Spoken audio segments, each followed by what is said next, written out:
F15 M4 F82 in the throwback Dakar yellow from the E36 M3, reminiscent of one of our more famous motorsport colors that we wanted to bring back, because there are a lot of people that do still like to order the color individual. I know Power Beast out there has quite phenomenal Dakar yellow E92 M3, and if you're watching, it is for sale. So this one, of course, only gets about 11 horsepower bump over the E92. So when you initially hear that, it's a little bit underwhelming. But when you look at the dyno graph of this car versus that car, you can see that it makes that power just about everywhere.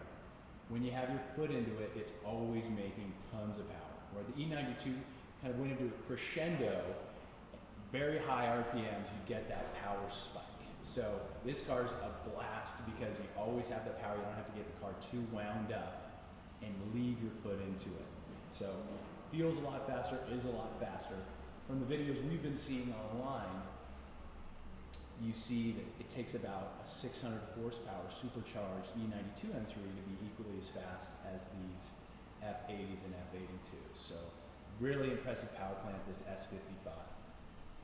Fiber strut brace here, of course, stiffens laterally and longitudinally. And that's going to take the place of a few strut bars. Also much lighter and hollow because most of the stress of that carbon fiber strut bar is applied to the outside, and so it does not need to be solid through the middle. Just a much stiffer car, the turn-in is much sharper, just a beautiful design. I heard that BMW spends $1,500 a piece on that strut bar alone. And of course, they could probably manufacture it for less than the other manufacturers because of the lengths that BMW has gone to in their carbon fiber manufacturing. Actually, they originally manufactured the materials here in Washington State, outside of Moses Lake.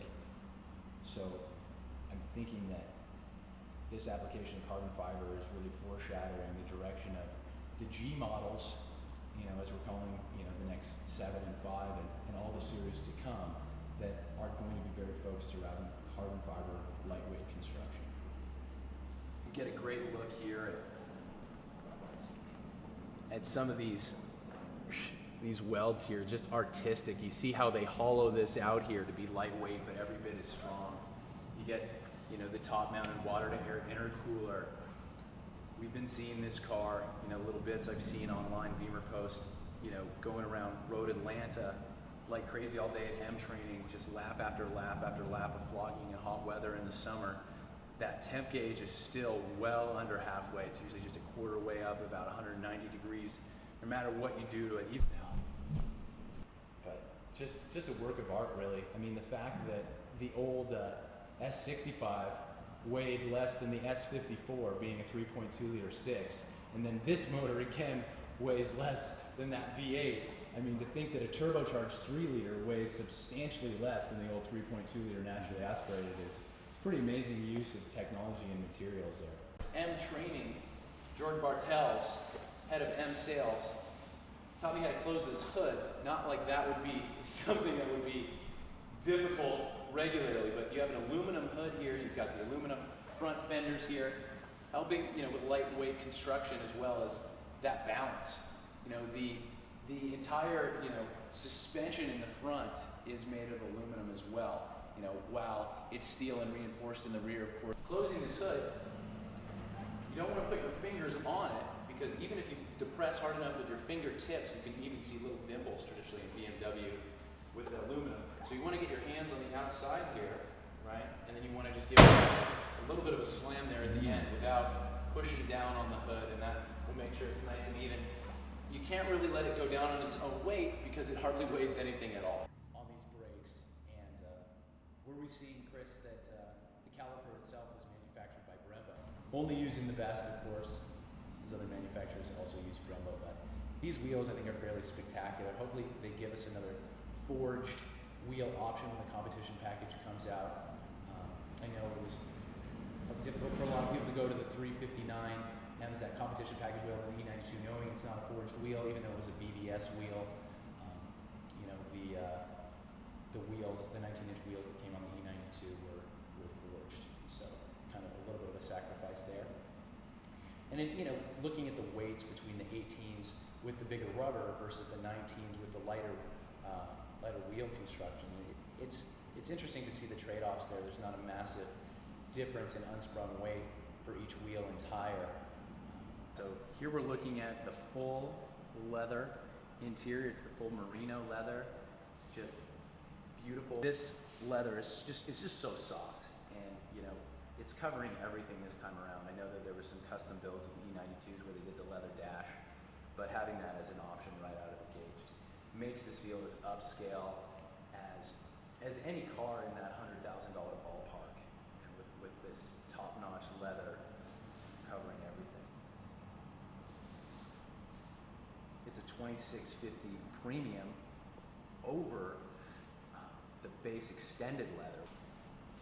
Got the hand-stitched leather dash here. Just beautiful coach work.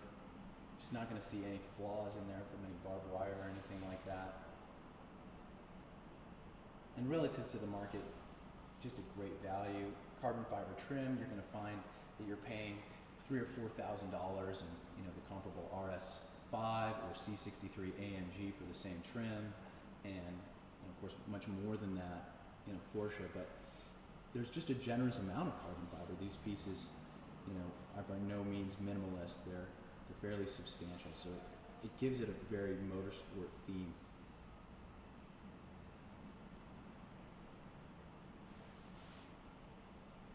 The one-piece seats, I think, were part of the motorsport theme as well, but I would have to think they're much lighter than the seats that you're going to find in the typical car with the leg extender as well. A lot of people ask why that's missing, and just having a little bit more simple seat is going to make it lighter and a much thinner seat as well.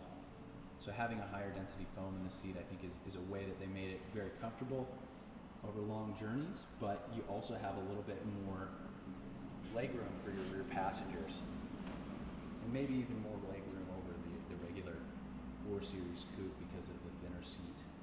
Similar sort of thing that we did on the i3 and the i8. Distribution, a differential that allows you to drift so easily. You do have to carry a little bit of speed or use quite a bit of pedal to break those super sports loose in the dry because they are so grippy. This has got torque aplenty to get a ripping sideways in no time.